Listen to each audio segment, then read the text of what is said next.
How's it going, guys? Oddly Unorthodox back again. As per usual, I'm sure you get bored of this intro eventually, but we are doing more Total War. A nice little 3v3 on a very terrain heavy map, so I feel like that does play into the Wood Elf playstyle a little bit more. Now, as you can probably see, I've gone a bit of a wild build. I've showed you quite a few builds where it's centred around Waystalkers and just sort of sniping your enemy, running away and kiting. But this time, I thought I would bring a force which is a lot more sort of run in their face and hit them. So we're going to slow it down so I can sort of explain my build. As you can see, very terrain heavy map. I went for 3 squads of Waystalkers because I feel like they're too good to have to go without. I might do a build sort of using the sort of lesser archers and maybe using a tree man or a forest dragon and see how I go along with that. These Chaos Furies, good placement by my enemy. For a couple hundred gold he knew exactly what was hiding in this forest. Right, so I've gone the triple Waystalkers. One squad is the Regent of their own. We've got a Glade Lord. She's got all the abilities on an eagle. So I like the eagle because it allows just to sort of hide away from units a little bit. But, she's got the Arrow of Kurnus, the Prey, which was the main one I wanted to bring, because I expected sort of like a big bird from, sort of the enemy. So by expecting that, I thought it'd be nice to be able to pin some of those things down, maybe like an Exalted Flamer. And then I'll leave the interesting bits till last. 5 squad of Eternal Guards with shields. You guys are probably bored of me using them, but I just use them mainly because they're a bit chaff-like and they can sort of deal with just sort of standing there and being annoying. And then 3 squads of ZOATS. Now, I've never seen ZOATS used. I have never used them. I can't tell you if they are amazing, if they're the next best thing since sliced bread, or if they're genuinely terrible.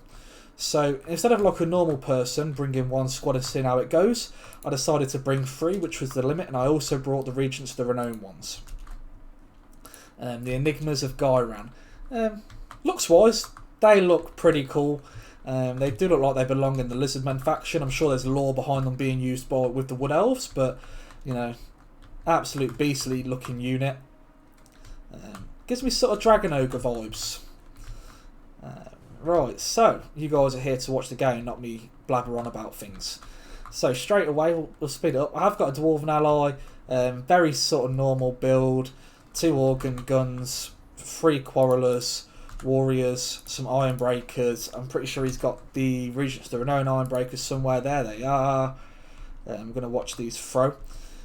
God damn, they look cool. So my first net goes on the Spawn of Tzeentch, because I sort of want to shoot them and get rid of them.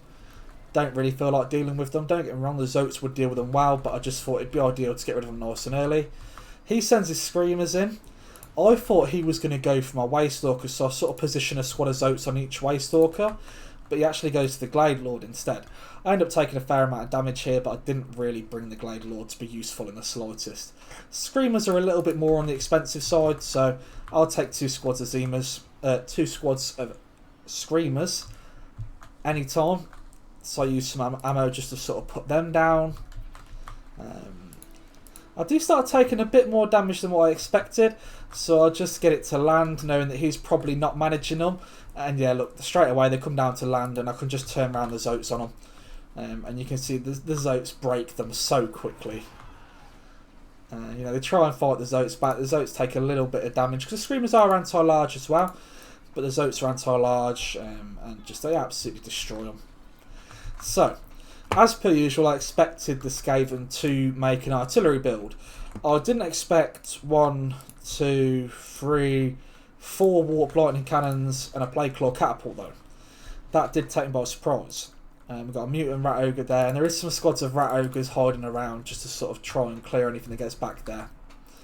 So I've run my Spearmen in, mainly just to be annoying. Sort of chase the Pink Horrors back, chase the Exalted Flamer back. My next target for is that 1 squad of Spawn, just chilling. Just gets absolutely smacked by the ZOAT. Jesus, it's worthwhile bringing the ZOATs just for that. I didn't even aim him there, he just seemed to slap it on the way past. My next target I wanted was the Herald of Tzeentch. The Eternal Guard go out there just to tie it in melee, just to be a little bit annoying. And then I move round for the flank. Oh, I do have a squad of Glade Riders as well. The Glade Riders I just use to chase off little annoying things.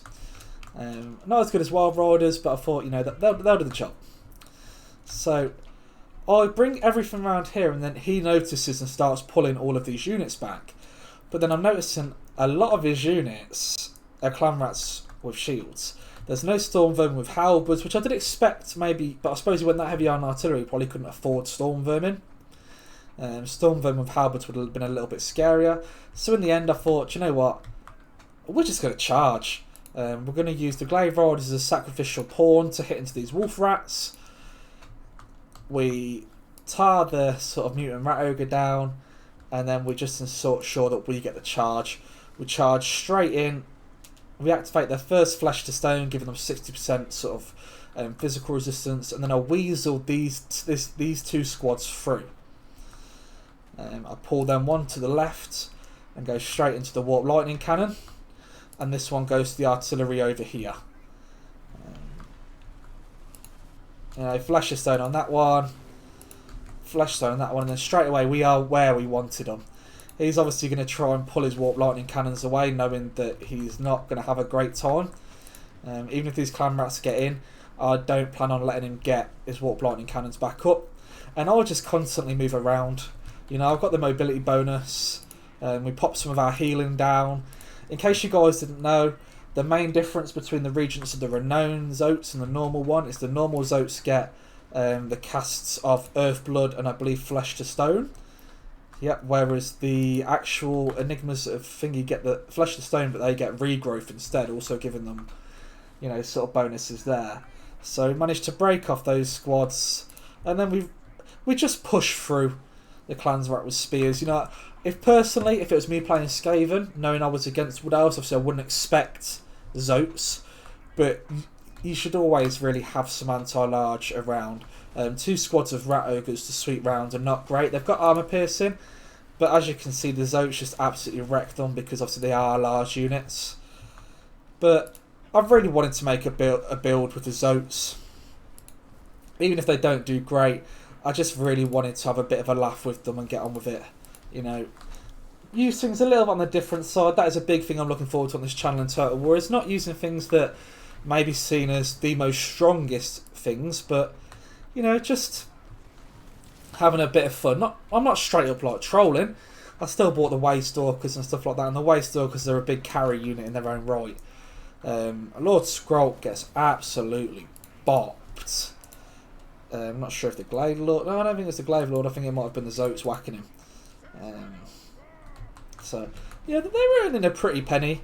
Not paying for themselves yet by any means, but definitely doing the job of breaking all the artillery up and stopping them from shooting. They're just being menaces, really. He gets the squad of rat ogres back here, but if I'm honest, I'm not too worried. Only 2 ammunition on each squad. You know, they've done a good amount of what they brought me. They've done more than what they cost me, so anything on top now is just gravy. You know, I can't really complain. 1600 value on that squad, very impressive for, you know, how early. They've just been shooting at odd squads. But as you can see, I've cleaned up here quite nicely. You know, the Enigmas whacking up a decent amount of value. Not nothing to shy at. I think they cost around 2,000. So we'll see at the end of the game if, you know, the ZOATS do happen to make their money back. Not really what the short point of me using that skill was there, but you know, we'll just take it. Why not? A big mistake I did make is I didn't keep my Glade Lord with my Waystalkers to give them the base missile damage. So a bit of a mistake on my behalf. All sorts of buff coming on him from the old Thoric Ironbrow, who has taken a fair amount of damage himself. So our ZOATS are having fun breaking squads off. You know, the Glade Riders did survive, and you know that they are making what they cost. So I'm not going to complain. I don't really want Scrop to come back, mainly because he's a pain in the arse with how much he can cast.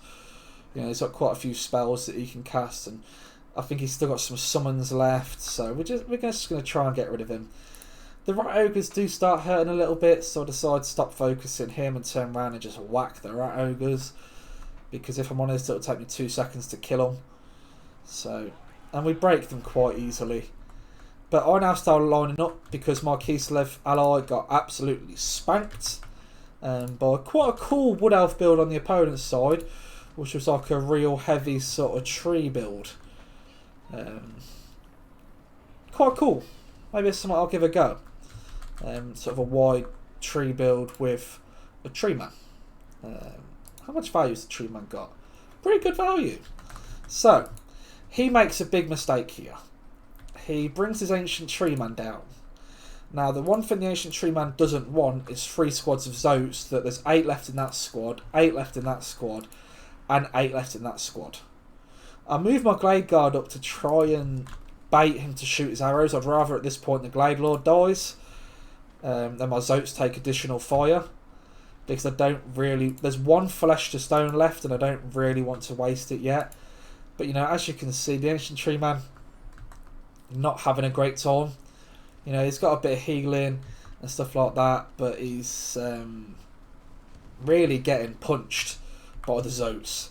It's quite an angry ball of lizards. And he's quite slow compared to him. If the ZOATS want to attack... Ah, there you go, that one on the right fancied getting in there. I do love that units get covered in blood the more they fight. So, really a cool advantage. So, this is a losing fight. Obviously, he's hiding in the trees, so we can't see 100% of what he's got. At this point, I do appreciate what the Kislev player did. So, if you're ever in this situation where you do lose your fight, which in 3v3s and 2v2s, it happens. Sometimes they've just got a better force than what you planned for, and I believe he did like 4 Zargard, sort of like rank 6 in like gear, and then I think it was 2 Snow Leopardesses, like rank 9. So he spent a lot of money upgrading, so he didn't really have a wide army. But at this point, the Wood Elf is going to really struggle. I've broke the Ancient Tree Man, and then he sends this other Tree Man in, but the problem is that Tree Man's going to lose heavily to the ZOATS. You know, they're anti-large. And then he obviously tries to tar pit me here, so he can use his Deepwood Scouts. But he hasn't got the mass to stop me. So if you've got high mass units like, you know, ZOATS, stuff like that, Dragon Ogres, things that are really packing a lot of mass, use that mass, you know, just push through their infantry and hit. You know, now their archers ain't shooting, they're just being whacked by ZOATS. You know, not anti-large, but at the end of the day, the ZOATS still hurt. You know, there's some Blade Singers in there, which, you know, are quite strong, but against anti-infantry, ZOATS ain't infantry. And, you know, we get a bit of melee defence because we are hiding in the forest, which, you know, is not a bad thing. So, yeah, there's the other summon that I didn't really want, but obviously Lord Scroll obviously managed to get away. I didn't realise he had at this point. Also some Plague Monks. Oh, sorry, that was the summon. These obviously were from his below ability. I don't really play Skaven. Maybe I'll get a Skaven game up. But, you know, his Ancient Tree Man comes back, but at this point he's really in trouble. You know, there's still Patriarchs. You know, he's managed to keep his Patriarchs pretty healthy. They're popping the buffs. I always send the Glade Guard in to just kill this Tree Man that gets chopped down. Dead tree. For some reason all the trees are on fire. Not really sure what happened over here, not going to lie to you. But the ZOATS are just dealing punishment. And if I'm honest, I was really quite impressed with them. I don't think they are the best thing on the Wood Elf roster, but I think they do often get overlooked. Honestly, I was really impressed with this guy's Tree Man as well, but I don't know if that's because into a Zargard list that had no Zargard with great weapons, they were all the sort of sword and board variants, it was not sort of ideal. So, let's have a quick look now at sort of values and whether I deem the ZOATS were worthwhile. 3,000 gold on them, so I'm going to say they paid for themselves and extra. This squad of ZOATS, 1,800. I'm pretty sure a normal squad of ZOATS isn't that expensive, so nothing to write home about, but these ones were extremely helpful at the end and probably had a lot more to give. And then these ZOATS, you know, 2,300, half HP. So I think they are. I think they're definitely worthwhile units. I think they did really well in this game. You know, I'd show you the Waystalker values, but Way Watchers. But as you guys know, they're always going to pay for themselves unless they get massively shut down. I think the Eternal Guard did okay. But as again, it doesn't really matter me showing the value because they're just there for a simple job and just to sort of attract attention and keep people fighting those and maybe buffer out units if we want to retreat. The Glaive Riders, yeah, they did alright, 700 gold. Nothing to write home about, but nothing to complain about. I think they pay for themselves, so I'll take that. And this has been Oddly Unorthodox, and I'll catch you on another video tomorrow.